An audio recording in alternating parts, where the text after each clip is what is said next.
نحمده ونصلي على رسوله الكريم اما بعد فاعوذ بالله من الشيطان الرجيم بسم الله الرحمن الرحيم رب اشرح لي صدري ويسر لي امري واحلل عقدة من لساني يفقهوا قولي۔ اگر آپ تہجد کے وقت اٹھے ہیں تو سب سے پہلے آپ کیا پڑھیں گے؟ حضرت عائشہ رضی اللہ تعالی عنہا فرماتی ہیں کہ رسول اللہ صلی اللہ علیہ وسلم جب رات کو تہجد کے لیے اٹھتے تو یہ پڑھتے 10 بار اللہ اکبر، 10 بار الحمدللہ، 10 بار سبحان اللہ و بحمدہ،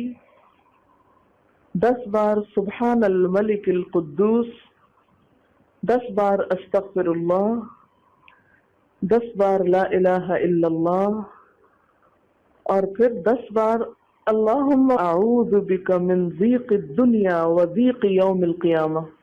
میں تیری پناہ میں آتا ہوں دنیا کی تنگی سے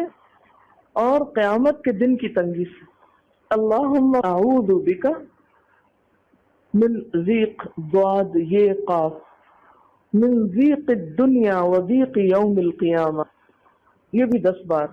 اور پھر فرماتے اللہم اغفر لی واہدنی وارزقنی وعافنی، پھر وضو کرتے اور تہجد شروع کرتے، یعنی یہ بھی وضو سے پہلے آپ پڑھ لیتے تھے۔ تو آپ کیا کر سکتے ہیں، جیسے آنکھ کھلی یا بستر پر لیٹے ہیں تو بعض اوقات ایسا ہوتا ہے نا کہ انسان سوچتا ہے اچھا ایک سائڈ پہ سو کے اتنے تھکے ہوئے ہوتے ہیں کہ آپ ایک دم نہیں اٹھ پاتے، حالانکہ آپ صلی اللہ علیہ وسلم کے نیند سے بیدار ہونے کا طریقہ کیا تھا کہ جب آپ اٹھتے تھے تو یکدم اٹھتے تھے، سستی کے مارے نہیں، کبھی ایک طرف لیٹ گئے پھر دوسری طرف سو گئے پھر دائیں طرف پھر بائیں طرف نہیں، جب جاگنے کا وقت ہوتا تھا تو آپ فوراً اٹھ جاتے تھے۔ لیکن بسا اوقات ایسا ہوتا ہے کہ انسان تھکا ہوا ہوتا ہے، سائڈ بدل کے دوسری طرف کو ذرا لیٹتا ہے، تو یہ لیٹے لیٹے بھی آپ اذکار پڑھ سکتے ہیں، ٹھیک ہے؟ اور یہ سب آپ کو آتے ہی ہوں گے سوائے ایک وہ ذکر کے اللہم اعوذ بک من ضیق الدنیا و ضیق یوم القیامہ، اور ترتیب آپ یاد کر لیں